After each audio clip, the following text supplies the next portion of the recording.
سورہ نمل آیت 7 اعوذ باللہ السمیع العلیم من الشیطان الرجیم بسم اللہ الرحمن الرحیم۔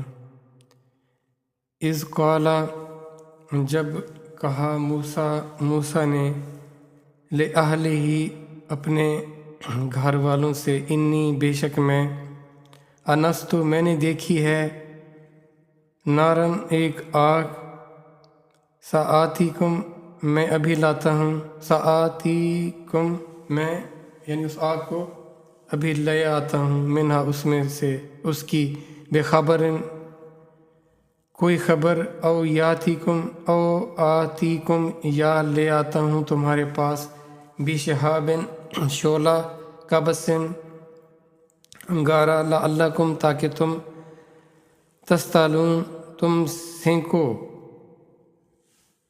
اب وہ سفر میں ہیں اور جنگل سے گزر رہے ہیں، وہ کہیں پڑاؤ ڈالا ہوگا انہوں نے، سردی ہوگی۔ اس کا مطلب یہ ہے جب آگ کے سینکنے کی بات ہو رہی ہے تو ظاہر سردی ہوگی وہاں۔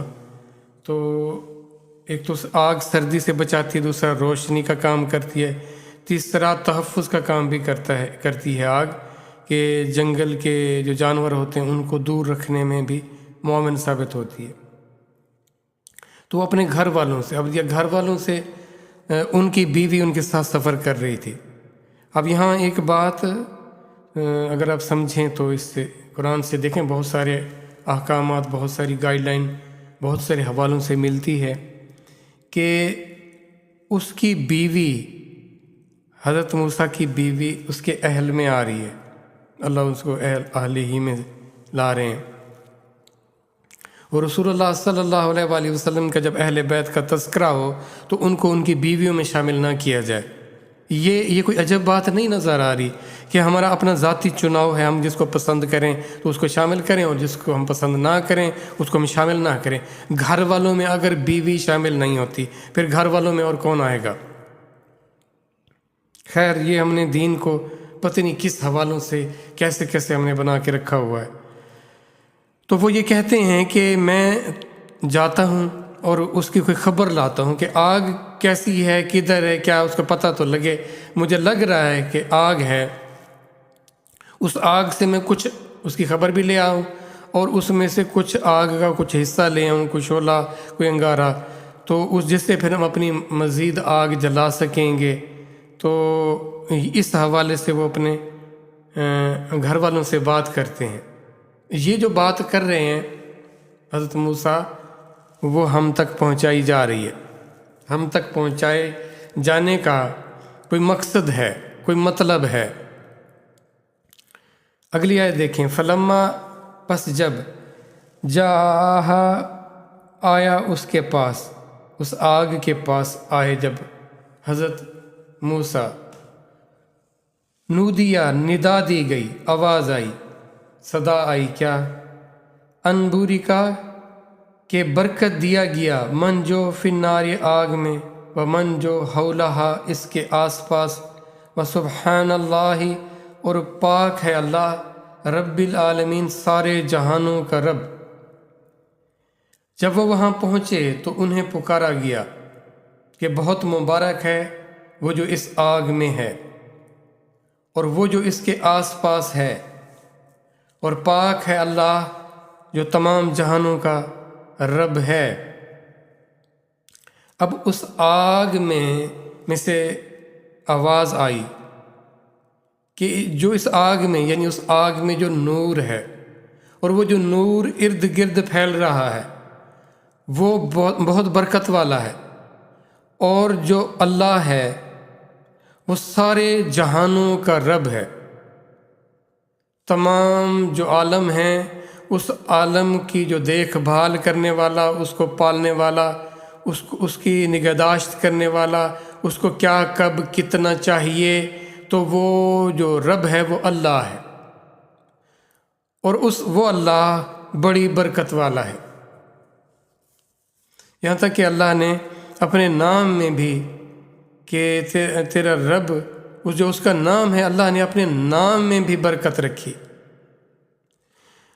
اب اس کا نام لینے والوں کو، جو حقیقت میں اس کا نام لیتے ہیں، جو دل و جان سے اس کا نام لیتے ہیں تو پھر ان کے وقت میں، ان کی صلاحیتوں میں، ان کی نوازشوں جو اللہ کی طرف سے ہوتی ہیں، عنایتیں ہوتی ہیں، جو نعمتیں ہوتی ہیں، تو اس میں اللہ کتنی برکت لاتے ہیں۔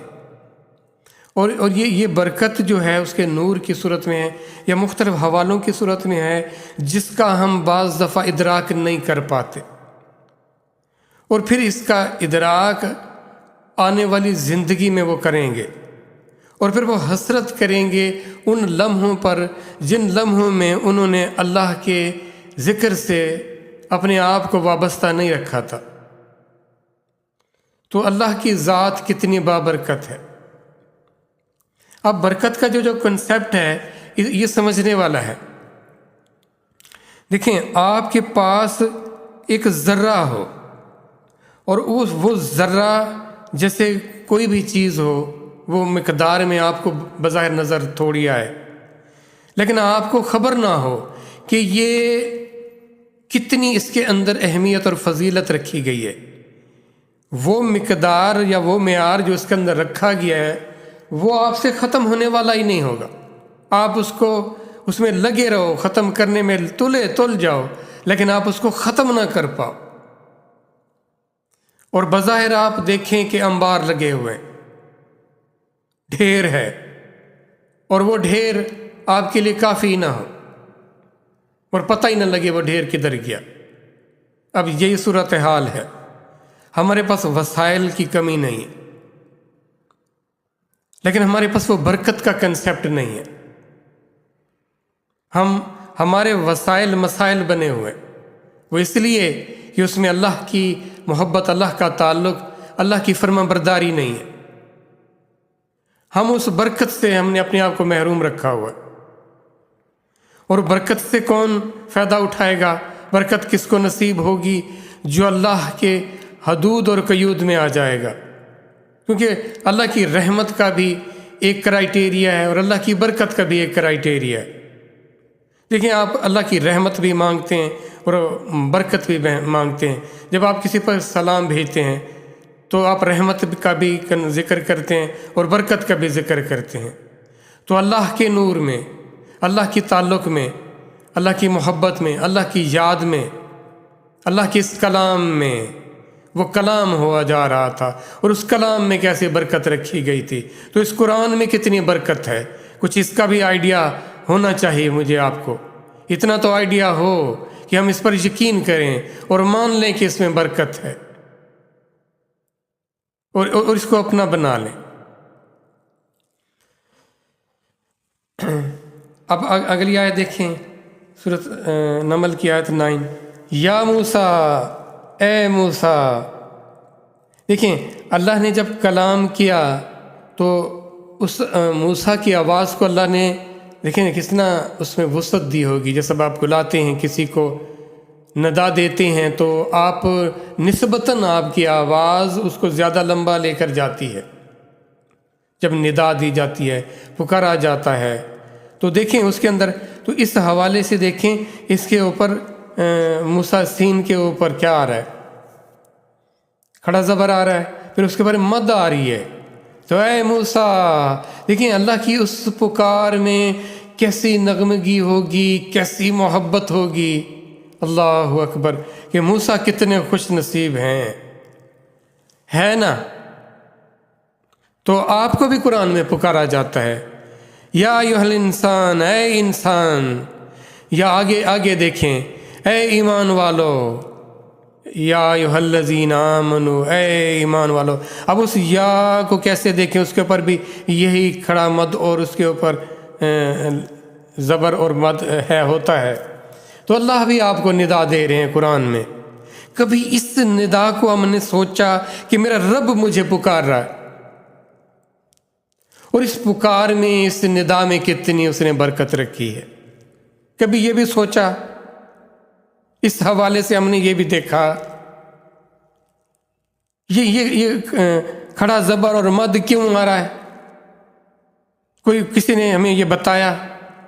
بس جی اس کو ایسا کرو، اس کو ویسا کرو۔ کیوں ایسا کریں؟ اس کو ہم کیوں کھینچیں؟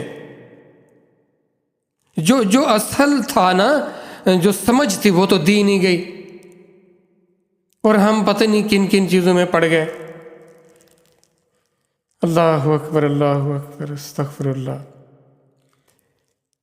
انہو، اب دیکھیں ذرا یہاں پہ غور کریں، انا بے شک ہو وہ، اب یہاں پہ ہو اشارہ دیا جا رہا ہے، کس کی طرف اشارہ دیا جا رہا ہے؟ اللہ اپنی ذات کی طرف اشارہ دے رہے ہیں۔ اب جو تم سمجھ رہے ہو نا، جو تم جان رہے ہو، اب تم یہاں آئے ہو تو تمہارے دماغ میں، تمہاری سوچ میں جو اللہ کے متعلق بات آئی ہے، اب وہ بات ہے کیا ہے؟ وہ جو تمہیں بتایا جا رہا ہے وہ کیا ہے؟ ان اللہ، کہ میں ہوں اللہ، میں وہ اللہ ہوں۔ حقیقت یہ ہے کہ میں اللہ ہوں، اور میں اللہ کیسا ہوں؟